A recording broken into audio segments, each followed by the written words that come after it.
In this video, we'll go over Section 3M, Possession, one of the most important sections in the residential purchase agreement because it determines when and how the buyer takes possession of the property after closing. This section outlines three key things. 1. M1, time of possession, when the buyer actually gets the keys, whether that's immediately upon recordation or at a specific time later in the day. 2. M2, seller-occupied or vacant units. What happens when the seller stays in the property after closing, and which forms are required, like the seller in possession, SP, or residential lease after sale, RLAS. 3. M3, occupied units by tenants or others. What to do when there are tenants or other occupants still in the property, including using the Tenant Occupied Property Addendum, TOPA, and ensuring compliance with local tenant laws. By the end of this lesson, you'll understand exactly how to fill out each part, what timelines and addenda are required, and how to avoid common mistakes that can delay possession or lead to liability issues. Let's get started and walk through Section 3M, Possession Step by Step. Section M, one time of possession.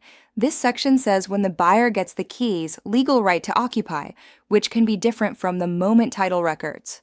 How to complete this section. 1. The default is set to upon notice of recordation. Buyer gets possession once escrow/title confirms the deed recorded. 2. Or choose a clock time. Check a box for 6 p.m., a.m., or p.m. on the date specified in 3M2 or as said in an attached TOPA if tenants are involved.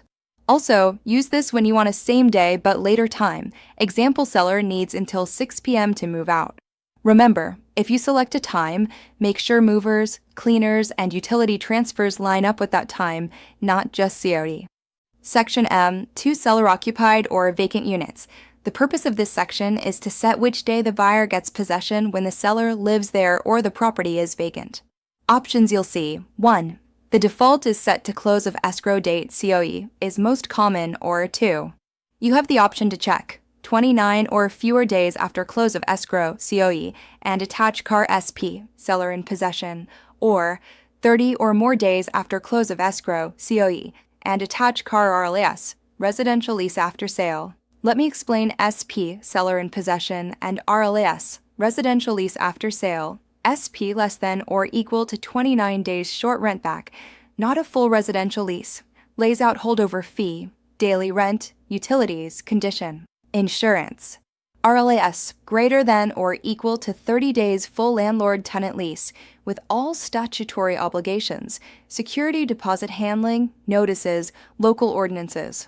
Remember, if the seller needs a weekend cushion, you might write 2 days after COE and attach SP. For a month-long rent back, write 30 days after COE and attach RLAS. Section M, 3 occupied units by tenants or anyone other than the seller. This section is used when tenants or other occupants are in place at closing. How to complete this section. 1. Check the box if Tenant Occupied Property Addendum, CAR TOPA, is attached. TOPA sets move-in and move-out after close of escrow, rent prorations, delivery of leases/estoppels, deposits, notices, rent control/just cause compliance, etc. too. If TOPA is not attached, the grid says C7A, which covers what tenant docs/disclosures must be delivered and when.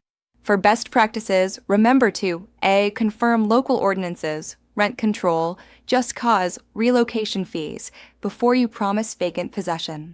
B. Coordinate estoppel certificates, security deposit transfer, and tenant notices early so loan docs aren't delayed.